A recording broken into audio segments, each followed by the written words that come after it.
Alcohol वे यौगिक हैं जो एल्केल अणु से एक या एक से अधिक हाइड्रोजन परमाणुओं के समान हाइड्रोक्सी समूह द्वारा प्रतिस्थापन से बनते हैं। अर्थात एल्कोहल केवल वे ही यौगिक हैं जिनमें हाइड्रोक्सी समूह ऐसे कार्बन परमाणुओं से बंधित हो जिनकी शेष संयोजकताएं हाइड्रोजन परमाणु या एल्किल समूह द्वारा संतुष्ट हों। इनमें उपस्थित हाइड्रोक्सी समूह की संख्या के आधार पर वर्गीकृत किया जाता है। 1, 2, 3 अथवा अधिक हाइड्रोक्सी समूह उपस्थित होने पर इन्हें क्रमशः मोनो, डाई, ट्राई अथवा पॉलीहाइड्रिक एल्कोहल कहते हैं।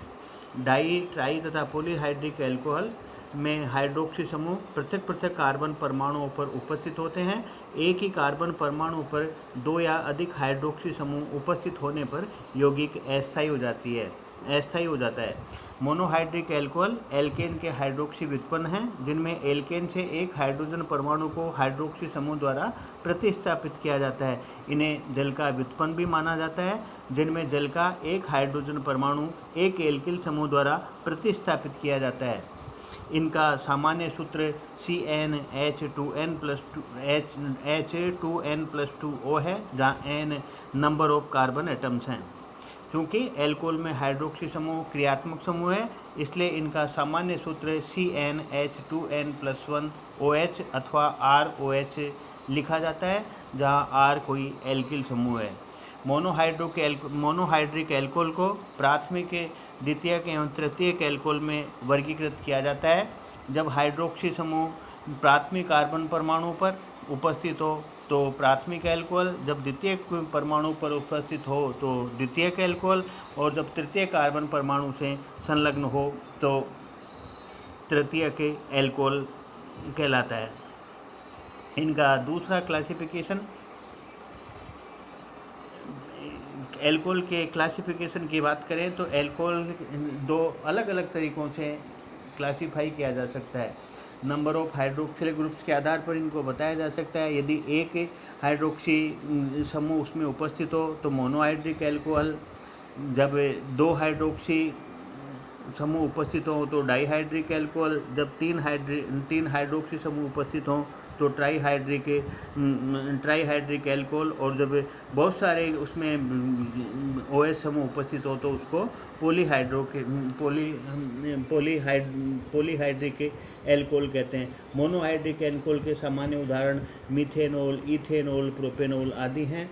डाईहाइड्रिक एल्कोहल का सामान्य उदाहरण एथिलीन ग्लाइकोल है। ट्राईहाइड्रिक एल्कोहल का सामान्य उदाहरण ग्लिसरॉल है और पॉलीहाइड्रिक एल्कोहल का सामान्य एग्जाम्पल अपन सार्बिटोल के रूप में दिया जा सकता है। दूसरा इनका classification nature of carbon atom, जिस पर OH समूह बंधित है उसके आधार पर दिया जा सकता है। यदि प्राथमिक कार्बन परमाणु से OH समूह जुड़ा हुआ है तो वो प्राइमरी एल्कोहल है। यदि सेकेंडरी कार्बन परमाणु से जुड़ा हुआ है तो सेकेंडरी एल्कोहल है, और यदि तृतीय कार्बन परमाणु से जुड़ा हुआ है तो वो तृतीय के एल्कोहल है। मोनोहाइड्रिक एल्कोहल का नामकरण करने की 3 पद्धतियाँ हैं। एक तो ट्रिवियल सिस्टम, डेराइव्ड और कार्बोनोल सिस्टम, और तीसरा IUPAC सिस्टम। नामकरण की रूढ़ पद्धति के अनुसार इन्हें एल्काइल एल्कोहल कहते हैं, जिसे एल्कोहल शब्द से पूर्व तदनुरूपी एल्किल मूलक का नाम लिखकर प्राप्त किया जा सकता है।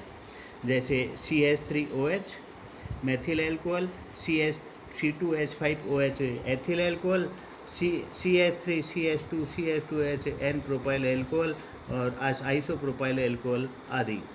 नॉर्मल, आइसो, नियो इत्यादि एल्किल समूह में ब्रांचिंग को इंडिकेट करते हैं। दूसरा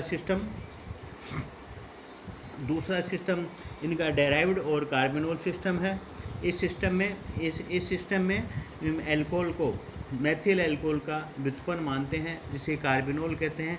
जैसे जो केवल मेथाइल एल्कोहल है वो कार्बोनोल है, और यदि एथेनॉल CH3CH2OH को अपन बात करें तो इसे मेथिल कार्बोनिल कहेंगे, और मेथिल कार्बोनोल से जाना जाएगा।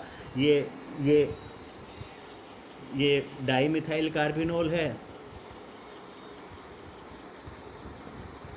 IUPAC सिस्टम इन्हें एल्केनॉल कहते हैं।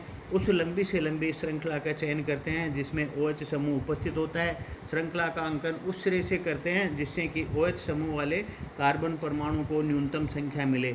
इसमें जो सफिक्स है, सफिक्स ओल लगाया जाता है। सफिक्स ओल से पहले उसकी स्थिति भी लिखते हैं कि वो कौन से कितने नंबर के कार्बन पर ये OH समूह उपस्थित है। यदि श्रृंखला में अन्य प्रतिस्थापी उपस्थित हैं तो उनको नाम से पूर्व उनकी स्थिति दर्शाते हुए अंग्रेजी वर्णमाला के क्रम में लिखते हैं।